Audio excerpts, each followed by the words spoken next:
Perkenalkan, nama saya Muhammad Abil dari Fakultas Teknik, jurusan Teknik Industri. Pertanyaan Ustaz. Ya, silakan. Pada saat di Perang Khandaq, sahabat kan mengalami kelaparan Ustaz. Dan kenapa pada saat itu tidak ada bahan makanan Ustaz? Kan Astagfirullah. Ya, silakan. Kan kota Madinah itu kan luas Ustaz. Jadi mengapa mereka tidak saling bahu-membahu gitu Ustaz? Dan hanya ada makanan di satu rumah itu aja Ustaz. Iya. Ada yang ingin? Satu aja? Ya. Masih ada pertanyaannya? Sudah. Baik, di kota Madinah, di masa itu teman-teman sekalian, orang bekerja mendapatkan pendapatan harian. Punya pendapatan harian, dan kita tahu di masa itu belum ada kulkas kayak kita sekarang untuk penyimpanan makanan yang bisa bertahan lama. Sehingga orang-orang biasanya kalaupun ada makanan mereka beli hari itu, mereka masak hari itu dan mereka habiskan pada hari itu. Sehingga pada saat penggalian parit, dan umumnya yang bekerja adalah kaum laki-laki yang cari nafkah, perempuan biasanya mereka mengurus rumah, maka karena mereka wajib tinggal di parit tersebut, bahkan Nabi SAW sendiri pun nginap di wilayah Khandaq atau parit itu. Oleh karena itu mereka tidak bisa bekerja, tidak punya income, karena income-nya harian. Maka mereka kehabisan bekal di saat itu. Pada saat itu sempat kehabisan bekal untuk beberapa hari saja masa penggalian. Makanya mereka tidak punya makanan. Dan ada sedikit saya tambahkan kisah. Ada kisah yang lain di Perang Khandaq. Ini kalau teman-teman nonton di Khalid Basalma Official, kajian Sirah Nabawi kami, itu di Perang Khandaq banyak sekali mujizat Nabi. Di antaranya ada satu wanita pernah mengirim satu keranjang kurma untuk suaminya. Pada saat tiba di Khandaq, karena ada 1.000 orang sahabat, maka sang suami ini nggak enak mau makan sendirian, walaupun dia kelaparan. Lalu dia muncul ide membawa itu kepada Nabi Muhammad SAW, mengatakan, ya Rasulullah, istri saya kirim satu keranjang kurma, tapi jumlah kita banyak sekali 1.000 orang. Saya khawatir ini nggak cukup. Bagaimana caranya? Maka kata Nabi SAW, letakkanlah di atas kain ini. Lalu Nabi tebarkan kain, lalu diletakkan kurma tersebut, lalu kurma itu didoakan oleh Nabi, tiba-tiba menjadi banyak, menggunung, dan akhirnya dibagikan kepada seluruh muslimin. Itu kurang lebih tambahannya. Tapi alasan utamanya adalah karena memang pendapatannya sifatnya harian, sehingga di saat mereka sedang fokus menggali parit, ya kita bisa bayangkan parit itu kalau dalamnya 7 meter, 3 meter, lebarnya 7-8 meter tuh, dan itu sekeliling salah satu sudut kota Madinah itu besar sekali. Mereka harus selesaikan dalam hari-hari sedikit, mungkin tidak lebih dari 1 pekan, musuh akan datang. Maka mereka bekerja keras dari pagi sampai malam. Oleh karena itu mereka tidak punya bekal makanan yang cukup. Ya, ada lagi? Itu di belakang. Tolong yang sudah bertanya dan ini oleh teman-teman dikasih hadiah ya. Siap Ustaz. Ya, silakan. Assalamualaikum warahmatullahi wabarakatuh. Waalaikumsalam warahmatullahi wabarakatuh. Perkenalkan, nama saya Agil Amando dari Fakultas Ilmu Komputer, program studi Teknik Informatika. Izin bertanya Ustadz. Ya, silakan. Kenapa orang yang beragama Kristen punya ambisi atau tekad untuk masuk agama Islam, dan kenapa orang yang beragama Islam ingin bergaya-gaya seperti kaum sebaliknya agama Kristen? Syukran Ustaz. Assalamualaikum warahmatullahi wabarakatuh. Waalaikumsalam. Tentu saja kenapa ada di antara orang Nasrani atau orang Kristen yang tertarik dengan Islam? Karena kebenaran Islam itu sendiri, ya. Jadi mungkin mereka mempelajarinya, mereka melihat, berinteraksi sama kaum muslimin. Di kantor kami di Jakarta, hampir dalam 1 bulan tuh beberapa kali orang datang masuk Islam dengan berbagai macam kisah mereka. Ada yang karena memang tertarik melihat atau mempelajari Islam itu sendiri dari Al-Quran, dari buku-buku agama. Ada yang memang tertarik karena teman-teman dia mayoritas Muslim dan dia lihat bagaimana akhlak dan muamalah mereka. Ada yang tertarik karena melihat atau pernah mendengarkan azan dan dia merasa tertarik dengan mendengarkan lantunan azan itu, dengan berbagai macam ya cara-cara yang Allah jadikan sebagai penyebab hidayah. Itu poin kenapa mereka mau masuk Islam. Dan tentu tidak semuanya orang juga tertarik dengan Islam. Serta juga perlu digarisbawahi, kita sebagai seorang muslim tidak boleh memaksakan agama kita pada orang lain. Makanya tadi ada sekitar 29 orang mahasiswa kita di sini, karena mereka non muslim dikasih opsional. Silakan kalau mau ikut dengarkan, kalau tidak mau pun tidak masalah ya. Mungkin mereka akan ada penilaian dari sisi yang lainnya. Jadi memang Allah berfirman dalam Al-Quran, La ikraha fid din. Tidak ada paksaan dalam agama ini. Tetap kita bertoleransi dengan sesama non-muslim. Kita boleh bakti, bahkan tetap bakti pada orang tua non-muslim. Kita tetap baik sama kerabat dan saudara-saudara kita non-muslim. Kita boleh bertetangga dengan non-muslim. Kita bisa partner bisnis, teman kampus, dan segala macam. Yang tidak boleh hanya masalah ritual agama. Kalau saudara ritual agama, surah Al-Kafirun jelas berbunyi Bismillahirrahmanirrahim, ya ayyuhal kafirun, katakanlah hai orang-orang kafir. Kafir di sini maksudnya lawan orang beriman, ya, karena orang muslim meyakini bagi orang beriman dan berarti lawannya adalah orang-orang kafir, ya. La a'budu ma ta'budun, saya tidak akan sembah apa yang kalian sembah, wala antum 'abiduna ma'bud. Kalian juga tidak usah sembah apa yang saya sembah. Wala ana 'abidun ma'abadtum wala antum 'abiduna ma'bud. Saya tidak akan sembah apa yang kalian sembah dan kalian juga tidak perlu sembah apa yang saya sembah. Lakum dinukum waliyadin. Kalian punya agama, kami punya agama. Jadi kalau sudah itu agama masing-masing. Itu jawaban dulu yang pertama, kenapa mereka yang tertarik dengan Islam. Kemudian yang kedua, tentang kenapa ada orang Islam justru yang mencontohi orang-orang non-muslim. Kalau saya melihat ini justru kejahilan, karena belum faham gitu ya. Nabi Muhammad SAW bersabda, Man tashabba biqaumin fahuwa minhum. Siapa yang menyerupai satu kaum, maka dia termasuk golongan mereka. Harusnya kita menjadi contoh bagi orang-orang non-muslim. Bukan terbalik gitu ya. Bukan terbalik. Kalau ada orang non-muslim sedang melakukan satu perbuatan yang baik, misalnya bakti sama orang tua, misalnya bersedekah, misalnya menjenguk orang sakit, ini kita anggap baik karena dalam agama kita itu dianggap baik. Tapi kalau yang mereka lakukan itu tidak dianggap baik oleh agama kita, tetap kita anggap tidak baik. Sebagai contoh di negara barat, mereka anggap 18 tahun itu adalah umur yang bebas. Makanya mereka biasa tulis film-film yang tidak benar, itu adalah untuk nonton di atas 18 tahun. Mereka sudah boleh bebas, ya. Bahkan ada di antara mereka menuntut orang tuanya sendiri, mereka boleh seks bebas dan segala macam. Nah ini dalam pandangan Islam itu salah. Walaupun bagi mereka baik. Jadi perbuatan-perbuatan baik orang non-muslim itu baik kalau memang berpapasan dengan dipandang baik oleh Islam. Dan bukan karena dianya, karena Islam memandang baik. Kayak tadi bakti sama orang tua, bersedekah, jenguk orang sakit dan seterusnya. Dan apa yang mereka anggap baik, kalau tidak baik dalam Islam kita tetap anggap tidak baik. Seperti tadi pergaulan bebas dan yang sejenisnya. Maka kenapa ada beberapa generasi muda muslim justru mengikuti contoh orang non-muslim? Karena kejahilan mereka. Karena mereka belum tahu. Harusnya mengikuti tadi perkataan Nabi, siapa yang menyerupai satu kaum maka dia termasuk golongan mereka, maka harus kita tinggalkan, gitu kan? Dan Nabi SAW mengatakan khaliful Yahud wan Nasara, bertolak belakanglah kalian dengan ahli kitab Yahudi dan Nasrani. Memang kita disuruh untuk berbeda, ya, berbeda dari dalam arti kata yang merupakan khas dari sisi keibadaan. Allahu a'lam. Ya, silakan. Baik, Assalamualaikum warahmatullahi wabarakatuh. Waalaikumsalam warahmatullahi. Perkenalkan, nama saya Zafa Habibullah Fauzan dari Fakultas Ilmu Komputer, jurusan Teknik Informatika. Izin bertanya, Tat? Ya, silakan. Imam besar kita kan ada 4, Kak. Kalau masa lain tuh emang gimana, Tat? Kan ada juga yang lain, Tat. Kayak Syiah, Jafariyah dengan Zaidiyah tuh nggak dianggap atau gimana tuh, Ustaz? Habis itu perempuan yang umurnya sudah agak menua, terpas tuh rambutnya sudah mulai muncul putih-putih, Ustaz. Apakah sudah boleh dilihat sama orang lain? Itu saya, Ustaz. Apakah sudah boleh salaman sama orang lain? Iya, Ustaz. Sama itu, Ustaz. Nggak berjilbab lah, Ustaz. Tentang jilbab. Iya, Ustaz. Walaupun dia sudah berumur, Ustaz. Sebentar dulu. Yang terakhir apa tadi, masalah jilbab? Kalau tadi kan yang pertama masalah sekte-sekte dalam Islam, ya, diantaranya Syiah tadi, ya. Iya, Ustaz. Terus kemudian yang kedua, perempuan yang sudah beruban putih, Ya. sudah tua, apakah sudah boleh salaman dengan lawan jenisnya? Iya, Ustaz. Gitu kan? Oke, yang ketiga, Yang ketiga, tadi jilbab, ya. iya, Ustaz. Gimana? Siapa yang mau ditanya? Kan banyak orang-orang yang udah tua tuh jarang pakai jilbab, Ustaz. Emang udah enggak apa-apa dilihat atau gimana, Ustaz? Oke, apakah wanita tua boleh tidak berhijab gitu, ya? Iya, Ustaz. Baik. Itu saya, Ustaz. Terima kasih. Oke.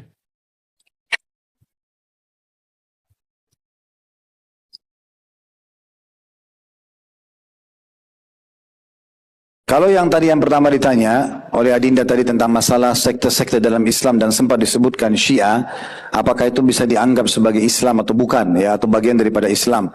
Perlu diketahui bahwasanya sekte Syiah ini dibentuk oleh satu orang bernama Abdullah bin Saba. Abdullah bin Saba ini seorang Yahudi yang pura-pura masuk Islam, kemudian membentuk sekte ini awalnya, gitu kan. Di antara syubhatnya yang mereka kembangkan sekarang itu, mereka menganggap Al-Quran kita kurang. Al-Quran itu lebih daripada 30 juz, ya. Kemudian juga mereka menganggap sebagian besar sahabat-sahabat Nabi dalam keadaan kufur. Ya. Karena memang dasarnya pendirinya orang non-muslim, maka syubhatnya banyak seperti seakan-akan sengaja memecahkan di tengah-tengah kaum muslimin. Itulah pemahaman mereka gitu ya. Sehingga memang ulama mengingatkan tentang bahayanya sekte Syiah ini. Karena memang mereka sudah jelas tidak meyakini kebenaran atau kesempurnaan Al-Quran dan juga mencaci maki serta mengkafirkan umumnya sahabat termasuk istri-istri Nabi sendiri. Ya, oleh karena itu ini hendaklah dijauhi gitu ya. Dan alhamdulillah MUI juga sudah mengeluarkan fatwa tentang siapa mereka. Beberapa tahun lalu sudah dikeluarkan tentang penjelasan siapa itu Syiah, bagaimana sekte-sekte yang di dalamnya, bagaimana pemahamannya gitu ya. Ini mungkin yang bisa kami kasih jawaban tentang masalah sekte itu. Kemudian selanjutnya tentang wanita yang sudah beruban ya, sudah tua. Di sini dua pertanyaan sekaligus kita gabungkan, apakah mereka sudah boleh tidak berhijab dan apakah juga mereka sudah boleh salaman sama laki-laki yang bukan mahramnya. Maka di sini rincian ulama dilihat dulu kondisi dan keadaannya. Kalau seandainya dia sudah sangat tua, dalam arti kata tua ini dia sendiri sudah tidak ada syahwat, orang juga melihatnya juga mungkin tidak ada syahwat, kayak nenek-nenek umur 90 tahun misalnya. Tetapi ada pengecualian di sebagian keadaan gitu ya. Termasuk juga tentang masalah pakai jilbab. Kalau sudah sangat tua sekali, tidak ada lagi syahwatnya dan segala macam, tidak berbahaya juga bagi kaum muslimin untuk menggoda mereka, mungkin masih ada celah-celah di mana mereka bisa melepaskan gitu ya. Tetapi secara ketakwaan tetap lebih baik dipakai. Tetap lebih baik dipakai karena tetap hukum Allah tentang laki-laki dan perempuan itu berlaku. Dan subhanallah hijab ini teman-teman sekalian tidak harus jadi beban. Karena hijab itu kebaikan, baju ya. Nanti coba saya sarankan penanya dan teman-teman sekalian kalau mau lebih jauh coba ketik di YouTube tentang eksperimen hijab. Cukup banyak dilakukan eksperimen hijab di Eropa, di Amerika oleh beberapa muslimah. Perempuan lewat, orang non-muslim tidak berhijab, lalu diajak untuk mencoba hijab. Setelah mereka coba hijab, ditanya bagaimana pendapatnya. Umumnya komentar-komentarnya itu, saya kok merasa seperti ada di sebuah benteng yang kuat ya. Saya kok merasa nyaman, kok saya merasa begini dan begitu. Jadi mereka sendiri sebenarnya yang mencoba hijab itu, mereka merasa ini sesuatu yang bermanfaat bagi mereka. Maka itu hikmah-hikmah yang sangat besar. Sama dengan salaman dengan yang bukan mahram itu untuk kemuliaan sebenarnya ya. Untuk kemuliaan. Artinya kita tetap tegur sapa, assalamualaikum, apa kabar, segala macam. Tapi untuk salamannya memang Nabi larang. Ya, kecuali dengan mahram kita. Kalau mahram kan banyak sekali ya. Ibu, ayah, semua ke atas, kakek, nenek dan seterusnya. Semua jalur ke sampingnya, paman, tante. Ya, semua jalur ke samping kita, saudara dan saudara kita. Semua jalur ke bawah saudara kita, ponakan. Dan semua jalur ke bawah kita, anak-anak sama cucu, itu mahram namanya. Boleh kita salaman. Ditambah juga ada mahram disebutkan karena susuan. Pernah dengar saudara susuan ya? Nah, kalau teman-teman sekalian, ini sebagai hukum biar faham ya. Kalau ada bayi, masih masa menyusui, kemudian disusui oleh ibu tetangga. Misal contoh, saya ini misal masih bayi, saya diberikan oleh ibu saya kepada ibu tetangga itu disusuin. Sampai kenyang, 5 kali susuan sampai kenyang si bayi ini. Maka saya atau si bayi tadi ini menjadi anak susuannya si ibu itu. Karena kita sudah disusui sampai 5 kali kenyang. Dan ini hukumnya, ibu itu menjadi mahram saya. Dan semua anak-anak beliau jadi mahram saya juga. Jadi saya tidak boleh menikah sama anaknya ibu yang sedang menyusui saya. Di masa Nabi Muhammad SAW pernah terjadi, ada 2 orang laki-laki dan perempuan menikah. Selesai akad nikah, ada seorang ibu tua datang mengatakan, ya Rasulullah, ini yang baru anda nikahkan sekarang, ini dulu dua-duanya pernah saya susuin. Ini anak susuan saya dua-duanya. Jadi mereka itu saudara susuan. Maka Nabi SAW pisahkan mereka, mengatakan kalian bersaudara, tidak boleh menikah. Jadi nggak boleh nikah sama ibu susuan, tidak boleh menikah juga sama saudara susuan. Nah ini disebabkan karena susuan. Jadi mahram mereka. Bisa juga menjadi mahram karena disebabkan pernikahan. Seperti teman-teman satu waktu nanti kalau menikah, maka mertua perempuan, karena ada laki-laki, mertua perempuan, ibunya istri kita itu mahram abadi. Tadinya bukan mahram, tapi setelah kita akad nikah sama anaknya, anak jadi istri kita, maka ibu mertua itu selamanya jadi ibu kita juga. Walaupun naudzubillah kita bercerai sama si istri, tetap saja ibu mertua itu tidak namanya mantan mertua, tidak namanya mantan anak mantu. Tapi kalau suami istri itu mahram sementara. Selama mereka belum bercerai, mereka mahram. Kalau sudah bercerai, mereka bukan mahram lagi selepas lewat masa iddah. Jadi mahram itu banyak sekali. Yang bukan mahram adalah orang-orang asing saja di luar sana. Dan itu untuk menjaga hubungan yang baik di antara masyarakat. Begitu tujuannya. Iya, silakan. Masih ada pertanyaan? Di sebelah kanan, Riz. Kanan antum. Oh, Sebelah sana, Afwan. sana.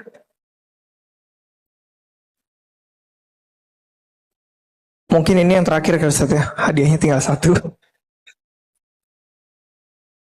Masih bisa disiapin nanti. Assalamualaikum warahmatullahi wabarakatuh. Waalaikumsalam warahmatullahi wabarakatuh. Perkenalkan, nama saya Randi. Saya berasal dari Fakultas Ilmu Komputer, Prodi Sistem Informasi. Izin bertanya Ustadz, Ya. seperti yang Ustadz jelaskan tadi kan, agama yang cuman direstui oleh Allah itu kan cuman agama Islam Ustadz. Mengapa Allah juga menciptakan agama selain agama Islam Ustadz? Terima kasih Ustadz. Ya, mengapa Allah mengizinkan agama selain Islam itu ya? Begitu ya. Jadi memang tidak ada penyebutan dalam Al-Quran kalau Allah meridhai selain agama Islam.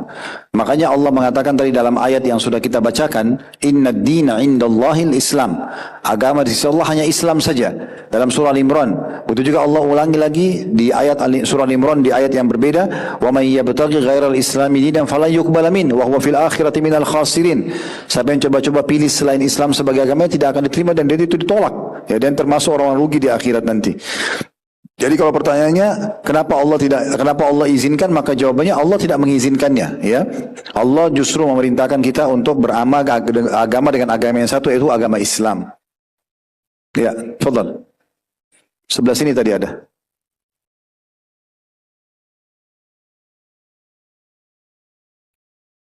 Coba berdiri. Nah, yang berdiri duluan aja. Assalamualaikum warahmatullahi wabarakatuh. Perkenalkan, nama saya Radivan Andrea Saputra dari jurusan Psikologi, Prodi Psikologi. Ustadz, izin bertanya Ustadz. Ya. Ada 25 Nabi dan Rasul yang harus kita imani dan percayai kan Ustadz. Itu disebutkan di dalam Al-Quran semuanya kan Ustadz. Jadi ada Nabi yang bernama Nabi Khidir. Kenapa Nabi Khidir tidak termasuk dalam 25 Nabi dan Rasul padahal namanya masuk dalam Al-Quran Ustadz? Ya. Sekian, terima kasih. Wassalamualaikum warahmatullahi wabarakatuh. Saya jelaskan dulu ya. Baik, silakan kalau mau kasih support.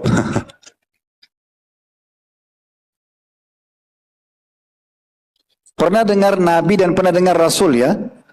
Perbedaan Nabi sama Rasul, kalau Nabi itu seseorang yang Allah utus tidak membawa syariat baru. Dia hanya mengingatkan apa yang disampaikan oleh Nabi dan Rasul sebelumnya. Itu Nabi. Kalau Rasul, dia membawa syariat baru dan menghapus syariat sebelumnya. Itu perbedaan Nabi sama Rasul. Perlu difahami, ada 124.000 Nabi. 124.000 Nabi yang Allah utus. Di antaranya 313 Rasul. Rasul lebih sedikit. Karena Rasul membawa syariat baru, menghapus syariat sebelumnya. Tapi agamanya tetap Islam. Gitu ya. Nah, yang wajib kita kenali nama-namanya, kisah-kisahnya 25 Nabi dan Rasul. Kalau pertanyaan kenapa Nabi Khidir tidak masuk dalam 25 Nabi dan Rasul, begitulah yang diajarkan kepada kita. Walaupun nama beliau disebutkan dalam, sebenarnya bukan disebutkan nama dalam Al-Quran, kisahnya disebutkan dalam Al-Quran. Kalau namanya disebutkan dalam hadis Nabi SAW. Jadi memang dalam susunan Nabi-Nabi yang 25 itu tidak dimasukkan oleh Nabi Muhammad SAW Nabi Khidir. Tapi beliau menyebutkan ada Nabi bernama Khidir. Dan cukup banyak Nabi-Nabi yang memang tidak dimasukkan di dalam 25 Nabi dan Rasul. Di antaranya Luqman, ya. Pernah baca surah Luqman ya, wasiat Luqman kepada anaknya. Itu pendapat yang paling kuat, beliau adalah seorang nabi, tapi enggak masuk dalam 25 nabi dan rasul. Bukan berarti ya tidak masuk kemudian kita tidak mengenal namanya. Kalau disebutkan kita kenal namanya. Tapi yang wajib teman-teman ketahui kisahnya, pelajari itu adalah 25 nabi dan rasul. Dibatasi begitu. Itu aja 25 nabi dan rasul, masih banyak orang yang belum hafal, gitu kan? Masih banyak orang yang belum tahu. Maka alhamdulillah Allah cuma batasi begitu, karena kalau dikasih lebih mungkin akan lebih banyak kan itu. Ya, mungkin yang terakhir. Baik, Assalamualaikum warahmatullahi wabarakatuh. Boleh dua terakhir ya. Ini satu-satu lagi sama satu lagi ya, silakan. Perkenalkan, saya Muhammad Rafif Oktavio dari Fakultas Psikologi dari Departemen Psikologi. Ingin bertanya Ustadz, seperti yang Ustadz sampaikan tadi bahwasanya orang yang berhijab akan lebih terhindar mungkin dalam konteksnya dari pelecehan seksual atau pandangan tidak enak dari laki-laki. Nah, seperti di tahun sekarang yang banyak terjadi di sekitar kita, yang marak terjadi bahwasanya banyak sekali kasus pelecehan yang terjadi yang membuat kembali banyaknya orang di sosial media berpikir bahwasanya ini bukanlah saatnya lagi untuk bagaimana kita mengatur apa yang perempuan kenakan, namun ini dikembalikan lagi kepada kita sebagai laki-laki tentang bagaimana cara kita berpikir untuk lebih menghormati wanita, mau bagaimanapun pakaiannya dan mau bagaimanapun gaya yang mereka tunjukkan kepada kita. Jadi menurut Ustadz, apakah yang Ustadz sampaikan tadi masih relevan dengan zaman sekarang, di mana perempuan harus tetap menjaga pakaiannya agar terhindar dari pelecehan seksual ataupun pandangan yang kurang mengenakan dari laki-laki? Karena saya melihat di lapangan bahwasanya masih banyak orang-orang yang sudah berpakaian sebagaimana sewajarnya, namun masih mendapatkan perilaku yang tidak mengenakan dari laki-laki. Ustadz, terima kasih. Wassalamualaikum warahmatullahi wabarakatuh. Kalau jawab pertanyaannya apakah masih relevan yang Ustaz sampaikan tadi, jawabannya iya. Kalau kasusnya adalah ada orang yang berhijab, tadi kan begitu ya, ternyata masih terjadi pelecehan seksual pada dia. Kalau yang berhijab saja begitu, bagaimana yang tidak berhijab? Kan gitu. Karena orang kalau sudah berhijab itu secara otomatis dia akan lebih rapi, lebih tertutup. Mungkin orang pun akan mengganggunya berpikir. Ada satu eksperimen di Amerika, saya sempat lihat cuplikannya di YouTube, wanita yang sama, ya. Wanita yang sama ini sekali dia jalan berhijab, sekali dia jalan tidak berhijab.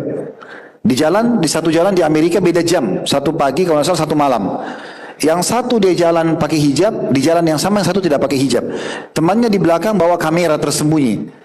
Dan ternyata waktu dia jalan tidak pakai hijab, itu hampir setiap berapa meter sekali diganggu oleh laki-laki sampai di ujung jalan. Mungkin lebih dari 10 orang mengganggu dia untuk mengajak dia kencan dan segala macam. Tapi orang yang sama pakai hijab, walaupun hijabnya belum maksimal tertutup semuanya, itu ternyata di jalan yang sama waktu berbeda, sepanjang jalan tidak ada satupun yang mengganggunya. Paling mungkin jauh orang pun kalau melihat orang berhijab mengatakan Assalamualaikum misalnya, contoh. Jadi kalau dikatakan apakah masih relevan, tentu saja relevan sekali, karena hukum Allah tidak ada namanya tidak relevan. Dia akan terus relevan sepanjang masa, gitu kan? Dan alhamdulillah kita lihat sekarang perubahan yang luar biasa justru di masa sekarang. Saya waktu pertama terjun di dakwah tahun 1998 itu awal saya kembali S1 dari Madinah, masih sedikit sekali hijab apalagi dikatakan hijab syar'i yang besar gitu ya. Tahun 2000 sampai 2000 mungkin 2002, 2003, 2000 itu masih sedikit sekali. Ya, masih sedikit sekali. Alhamdulillah dengan berjalannya waktu sekarang makin banyak orang yang memakai hijab. Dan kalau kita coba mengadakan studi di situ, menanyakan kepada teman-teman kita muslimah bagaimana perasaan mereka dan kenapa mereka memilih jilbab-jilbab seperti ini, kita akan temukan jawaban secara pribadi dari hati mereka. Mereka merasa nyaman, mereka merasa terlindungi, dan itu tidak mengurangi sama sekali penampilan mereka sebenarnya. Tidak mengurangi sama sekali penampilan mereka. Itu poin dulu. Kalau sisi yang lain tadi, adik mengatakan tadi mengatakan, ada yang mengatakan mungkin tinggal bagaimana laki-laki mengatur persepsi atau pandangan terhadap wanita. Ini bagaimana kita bisa menangkap poin ini pada saat kita berdiri di depan seorang wanita yang pakai rok pendek, yang pakai baju kaos ketat. Lalu kita mengatakan, oh saya tidak terpengaruh, atau saya tidak berpikir negatif. Itu agak sulit, gitu kan? Karena sudah jelas itu akan mengundang syahwat, kan gitu. Jadi nggak cukup orang hanya memperbaiki persepsi dia tentang wanita, karena sulit. Tapi kalau dipertemukan antara persepsi dia bersangka baik pada seorang wanita dengan pakaian yang hijab tertutup, itu akan ketemu sempurna gitu ya.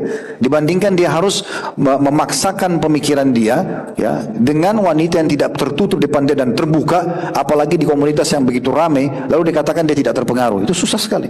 Ya, itu tidak mungkin. Kita tidak mungkin mendustakan diri kita semuanya. Makanya dalam Al-Quran pun Allah memerintahkan kita agar menurunkan pandangan dari yang haram. Menurunkan pandangan, karena melihat sesuatu yang haram itu, perempuan yang tidak halal, itu akan mengundang syahwat. Allah menyuruh kita menurunkan pandangan. Dan kata Nabi SAW, siapa yang menurunkan pandangannya dari yang haram, Allah akan tanamkan iman dalam hatinya sampai hari kiamat. Jadi pasti sangat sulit untuk mengontrol pikiran kita, persepsi kita, dengan pakaian terbuka di depan mata. Itu akan sulit sekali. Orang akan pecah konsentrasi, orang akan berpikiran macam-macam. Ya, kalau orang itu layak pakai baju yang menggoda, maka dia akan kemudian syahwatnya. Kalau itu orang pakai tidak cocok, kita akan milih negatif misalnya.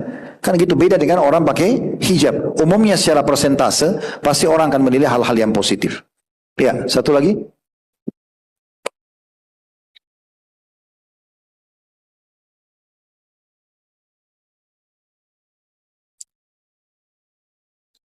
Baik, Assalamualaikum warahmatullahi wabarakatuh. Waalaikumsalam warahmatullahi wabarakatuh.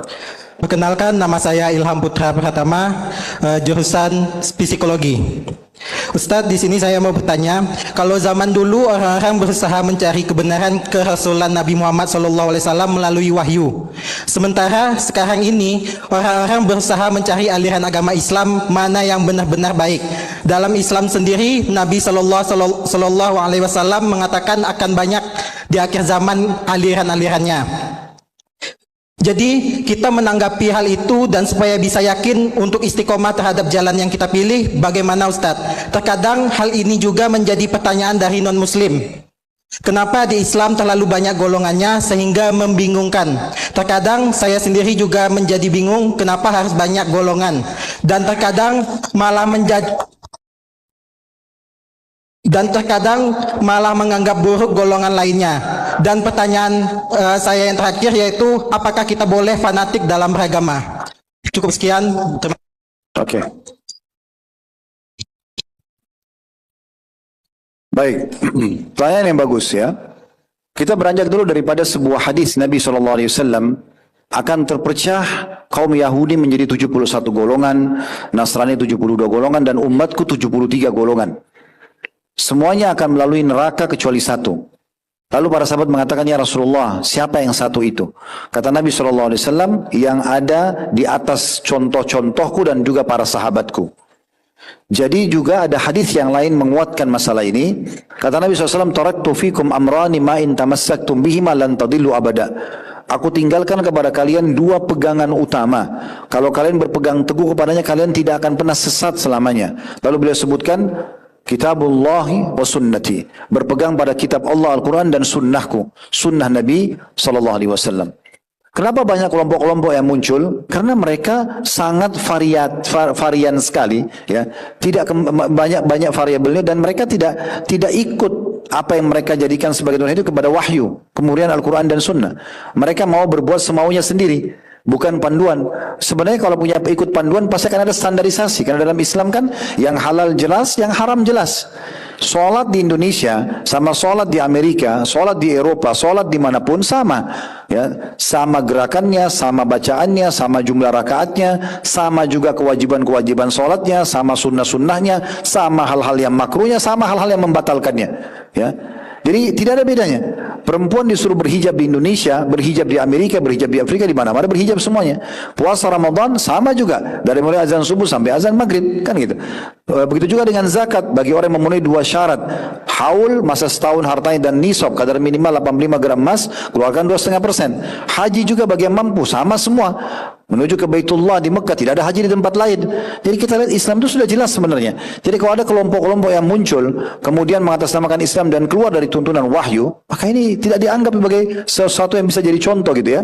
Maka saran saya simpulkan, kalau ada di antara adik-adik di sini diajarkan oleh seseorang tentang ilmu agama, jangan pernah ragu untuk menanyakan mana dalilnya, mana tuntunannya dari Al-Quran dan Sunnah. Dan tidak cukup sampai di situ, ya, karena memang Nabi SAW mengatakan, maka ana alaihi wa ashabi, yang selamat, yang benar, yang tidak salah itu adalah orang yang mengikuti aku dan juga para sahabatku.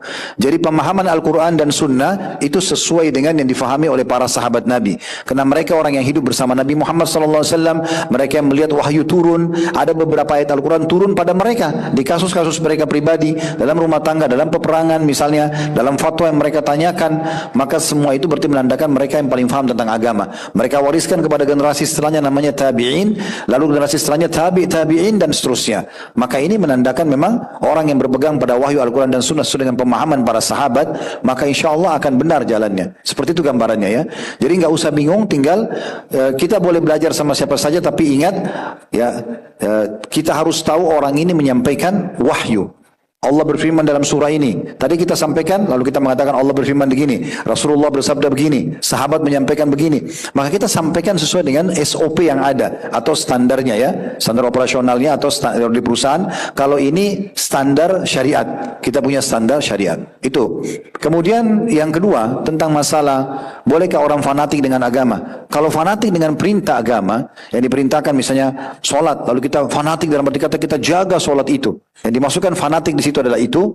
Kemudian juga apa yang dilarang kita tinggalkan dan kita bersikuku tidak mau terjerumus, maka itu tidak ada masalah. Tapi kalau yang dimaksud fanatik di sini adalah saya fanatik menganggap bahwasanya hanya saya yang benar, orang lain salah. Walaupun orang depan kita telah menegakkan hujah atau argumentasi. Misal kita melakukan satu perbuatan yang kita anggap benar dalam agama. Ada seseorang datang menegur kita mengatakan itu tidak benar. Ini loh dalilnya, ini ayatnya, ini hadisnya. Tapi kita tidak mau dengar karena kita fanatik buta. Enggak kok, guru saya bilang begitu. Orang tua saya sudah perintahkan begitu. Walaupun tegak hujah padanya atau argumentasi tetap tidak mau terima. Maka ini enggak boleh, ini fanatik buta namanya. Ya kita harus fanatik pada kebenaran. Itu baru dibenarkan. Allah